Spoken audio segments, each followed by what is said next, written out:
কত বড় বেহায়া বাপ।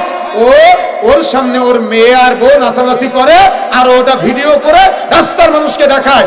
ওটা ভিডিও করে ও সোশ্যাল মিডিয়ায় আপলোড করে সোশ্যাল মিডিয়ার ফেসবুক ইউটিউবের মানুষের সম্পদ বানায় দেয় নিজের স্ত্রী মেয়েকে।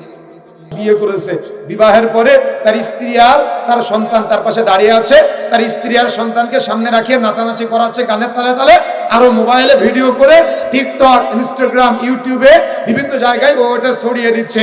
তার মানে ও বিয়ে করেছে আর ওর বউকে রাস্তার মানুষের, ফেসবুকের মানুষের, ইউটিউবের মানুষের, ও দেখা যাচ্ছে ইনস্টাগ্রামের মানুষের সম্পদ বানিয়ে দিয়েছে আজকে। কথা বুঝেন না মনে হয়, কথা কি বুঝতে পারছেন কেন ভাই এগুলা হচ্ছে? এগুলাকে নতুন শুনতেছেন, এগুলো ব্রেনে ক্যাচ করে না কোনো সময়, এগুলো তো নতুন না, এগুলো বাস্তবতা। এই বাস্তবতা আপনি মিলাবেন কিভাবে? প্রত্যেকটা ক্ষেত্রে কত বড় নির্লজ্জ স্বামী, কত বড় বেহায়া বাপ। ওর সামনে ওর মেয়ে আর বউ নাচানাচি করে, আর ওটা ভিডিও করে রাস্তার মানুষকে দেখায়।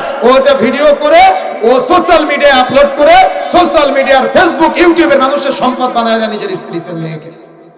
ও সেলফি তুলে ফেসবুকে আপলোড করে, নতুন বিয়ে করে নতুন বউটাকে নিয়ে রাস্তায় মোটরসাইকেলের পিছনে বেপরদায় ঘুরিয়ে নিয়ে বেড়ায়।